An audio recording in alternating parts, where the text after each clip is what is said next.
दोस्तों, आज के वक्त में कुछ भी सीखना या जानना बहुत ही आसान हो चुका है। आपको बस अपना फोन निकाल कर इंटरनेट पर कुछ वीडियोस देखनी है, बुक्स और आर्टिकल्स पढ़ने हैं, पॉडकास्ट सुनने हैं और आपको वो सारी इन्फॉर्मेशन मिल जाएगी जो आपको चाहिए। पर यहाँ प्रॉब्लम ये आती है कि हम इतना कुछ सीख तो लेते हैं, पर जरूरत के टाइम पे हमें वो ठीक से याद ही नहीं रहता। चाहे आप किसी एग्जाम की तैयारी कर रहे हो और आपको ज्यादा से ज्यादा इन्फॉर्मेशन को याद रखना है, आप एक सेल्फ हेल्प बुक पढ़ रहे हो या कोई स्किल सीख रहे हो, या आप अपने आप को इम्प्रूव करने के लिए ऐसी ही कोई वैल्यूएबल वीडियो देख रहे हो, वक्त बीतता जाता है लेकिन इन्फॉर्मेशन मेमोरी में रहने के बजाय धीरे धीरे इरेज होने लगती है। अच्छा, इमेजिन करिए कि कोई एक ऐसी सुपर पावर होती या कोई मेमोरी हैक जिससे आप जल्दी से जल्दी कुछ भी समझ के सीख जाओ और फिर उससे कभी ना भूलो, वो आपको हमेशा याद रहे। एक ऐसा हैक है जिसके बारे में आज आप जानेंगे और इस वीडियो में बताए जाने वाले तरीके पूरी तरह से साइंटिफिकली बेस्ड होने वाले हैं। तो वीडियो फुल फोकस के साथ एंड तक देखना और पॉइंट नंबर 2 बिल्कुल भी मिस मत करना।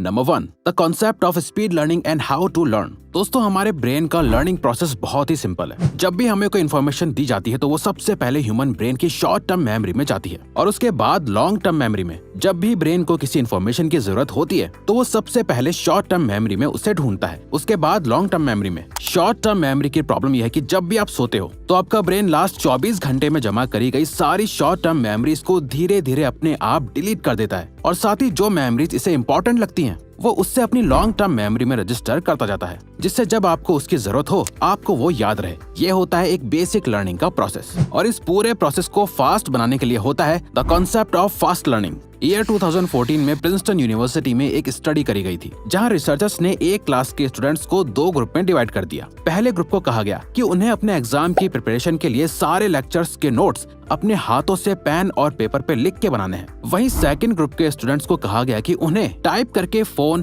टैब या लैपटॉप पे नोट्स बनाने हैं। अब क्योंकि टाइप करके नोट्स बनाना नोट टेकिंग के प्रोसेस को बहुत फास्ट कर देता है, जिसमें कम एफर्ट लगता है, जिससे हुआ ये कि सेकंड ग्रुप ने सेम टाइम में फर्स्ट ग्रुप से 2 गुना ज्यादा नोट्स बनाए। इस स्टडी का पूरा एम यही था कि कौन से मेथड से सबसे ज्यादा अच्छा रिजल्ट आता है, जिसमें ये देखा गया कि पहला ग्रुप जिसने हाथों से पेन पेपर पर नोट्स बनाए थे उन्होंने उन लोगों से 2 गुना ज्यादा अच्छा स्कोर करा जिन्होंने टाइप करके नोट्स बनाए थे। रिसर्चर्स ने बताया कि ऐसा इसलिए हुआ क्योंकि फर्स्ट ग्रुप ने नोट्स बनाने में सेकंड ग्रुप से ज्यादा एफर्ट करा था, जिस वजह से उनके पास उस इन्फॉर्मेशन को अपनी लॉन्ग टर्म मेमोरी में प्रोसेस करने का ज्यादा टाइम था। और किसी भी चीज को तेजी से सीखने का एक यही सीक्रेट है, आप जितना ज्यादा जल्दी किसी भी इन्फॉर्मेशन को अपनी शॉर्ट टर्म मेमोरी से लॉन्ग टर्म मेमोरी में ट्रांसफर कर पाओगे, आप उतनी ही ज्यादा तेजी से चीजें सीखोगे। और इसे करने के लिए आपको उस इन्फॉर्मेशन को सीखने में और ज्यादा एफर्ट डालना होगा। फॉर एग्जांपल, आपके साथ ऐसा होता होगा कि आपने बुक का एक पेज पढ़ा और अगला पेज पलटते ही आप भूल गए कि आपने क्या पढ़ा था और आपने YouTube पे कोई ऐसी ही वैल्यूएबल वीडियो देखी और वीडियो खत्म होते ही कुछ घंटों या दिनों के बाद आप भूल गए कि आपने क्या क्या सीखा था।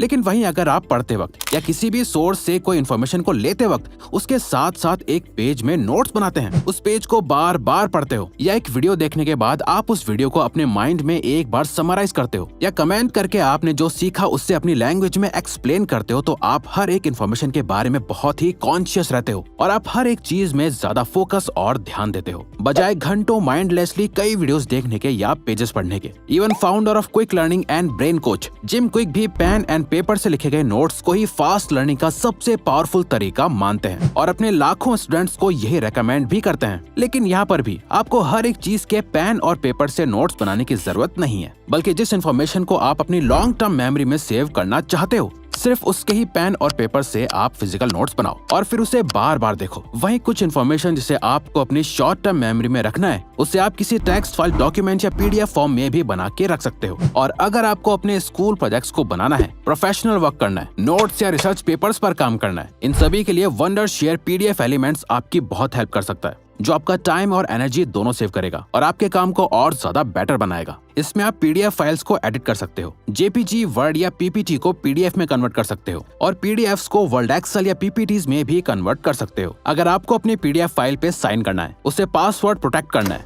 या कुछ चेंजेस करने हैं, तो इस एक ऐप से आप ये सभी काम कर सकते हो। ये ऐप आपको डेस्कटॉप, मोबाइल और वेब तीनों जगह मिल जाएगी। इसीलिए नीचे दिए गए लिंक से आप वंडरशेयर PDF एलिमेंट्स को डाउनलोड करो और प्रोडक्टिव बनो। साथ ही किसी भी चीज को सीखने के लिए आपको अपने एफर्ट्स को भी बढ़ाना होगा, जिसके लिए नेक्स्ट पॉइंट आपके बहुत काम आएगा।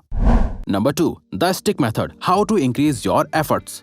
नाउ अब हम आपके साथ एक science based effective framework share करने वाले हैं, जिसका यूज करके अगर आप कुछ भी सीखो तो इसकी गारंटी है कि आप अपनी मेमोरी को इंक्रीज कर पाओगे और ज्यादा तेजी से कुछ भी सीख पाओगे। इस फ्रेमवर्क का नाम है स्टिक, जहां S स्टैंड करता है स्पेसिंग के लिए। एक स्टडी में कुछ लोगों के 2 ग्रुप्स क्रिएट करे गए, जहां उन्हें स्पेनिश वोकैबुलरी के कुछ वर्ड्स को याद करने को दिए गए। अब हुआ ये कि एक ग्रुप को उन वर्ड्स को याद करने के लिए एक ही दिन दिया गया, जहां उनके पास सिर्फ 8 घंटे थे उन सभी वर्ड्स को याद रखने के लिए। वहीं दूसरे ग्रुप को एक दिन में 4 घंटे दिए गए और 1 महीने बाद उन्हें 4 घंटे और दिए गए। अब दोनों ही ग्रुप ने इन वर्ड्स को याद करने में 8 घंटे स्पेंड करे। बस फर्क इतना था कि एक ग्रुप ने एक ही बारी में लगातार पूरे 8 घंटे इन वर्ड्स को याद रखने में मेहनत करी। वहीं दूसरे ग्रुप ने स्पेसिंग मेथड का यूज करा और इसे सीखने के लिए 1 मंथ का स्पेस ले लिया, जिसका रिजल्ट बहुत ही ज्यादा शॉकिंग था। 8 साल बाद इन दोनों ग्रुप्स को वापस बुलाया गया और उनका एक टेस्ट लिया गया, जहां रिसर्चर्स ये देखना चाहते थे कि 8 साल पहले 8 आवर्स की लर्निंग में उन्हें कितना याद है।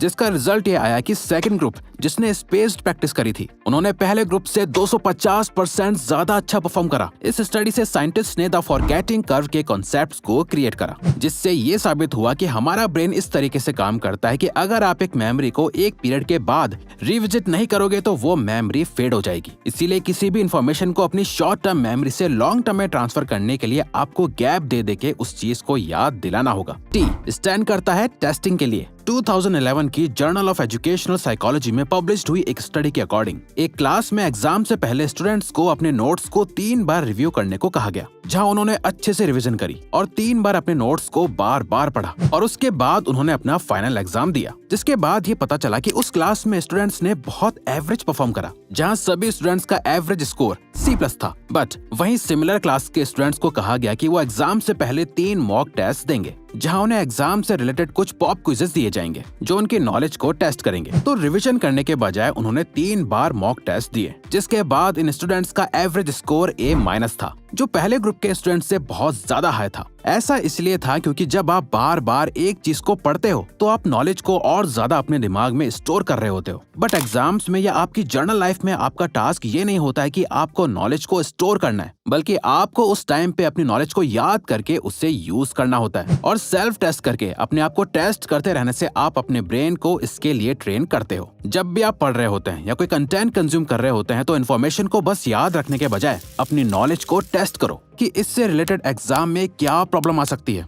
या मैं इसे अपनी लाइफ में कैसे यूज कर सकता हूँ। I स्टैंड करता है इंटरलीविंग के लिए। इमेजिन करो कि आप कोई नई लैंग्वेज सीख रहे हो। फॉर एग्जाम्पल, आप स्पेनिश सीख रहे हो, जहाँ आपने एक न्यू स्पेनिश फ्रेज सीखा, तो क्या आप उसका मीनिंग समझ के उसे बार बार बोल बोल के याद रखने की कोशिश करोगे, उसके बाद किसी दूसरे फ्रेज पे जाओगे? But according to the latest science of learning ये तरीका गलत है। अगर आप एक स्पेनिश फ्रेज को सीखना चाहते हो तो आपको उससे रिलेटेड कई सारे फ्रेजेस को एक साथ सीखना होगा। जहां आपने स्पेनिश में गुड मॉर्निंग बोलना सीखा, तो बार बार बुएनोस दियास बोलने के बजाय, जिसका मतलब स्पेनिश में गुड मॉर्निंग होता है, आपको गुड इवनिंग, गुड आफ्टरनून और गुड नाइट इन सबको एक साथ में सीखना चाहिए। जब आप एक साथ सिमिलर कंसेप्ट्स याद रखने की कोशिश करते हो तो आपका ब्रेन ऑटोमेटिकली उन सब में कनेक्शन फॉर्म करने लगता है और आपके लिए उस इन्फॉर्मेशन को याद रखने के बजाय एक साथ सिमिलर इन्फॉर्मेशन को याद रखना ज्यादा आसान हो जाता है। C स्टैंड करता है कैटेगराइजिंग के लिए। एक स्टडी में स्टूडेंट्स के एक ग्रुप को याद रखने के लिए कुछ वर्ड्स दिए गए, वहीं दूसरे ग्रुप को भी सेम वर्ड्स दिए गए, बट साथ ही उन्हें कहा गया कि इन्हें याद रखने के साथ साथ इन वर्ड्स को अच्छे से कैटेगराइज भी कर दें। जिसके बाद ये पता चला कि सेकंड ग्रुप ने फर्स्ट ग्रुप को मेमोरी के मामले में पीछे छोड़ दिया। उन्हें पहले ग्रुप से ज्यादा वर्ड्स याद थे। कैटेगराइजिंग के पीछे की थ्योरी कहती है कि अगर आप एक लार्ज अमाउंट ऑफ इन्फॉर्मेशन को रिटेन करना चाहते हैं या कुछ ऐसा सीखना चाहते हैं जो कि बहुत वास्ट है, जैसे अगर कोई मेडिकल की स्टडीज कर रहा है तो उसमें उन्हें बहुत ज्यादा चीजें याद रखनी होती हैं, जिसका सबसे बेस्ट तरीका है कि आप उस इन्फॉर्मेशन को डायरेक्ट सिर्फ याद करने के बजाय उसे कैटेगराइज करना स्टार्ट करो। उस नॉलेज को और ज्यादा ब्रेक डाउन करके उसके अराउंड एक सिस्टम क्रिएट करो, एक स्ट्रक्चर बनाओ ताकि उससे वो इन्फॉर्मेशन आपके ब्रेन में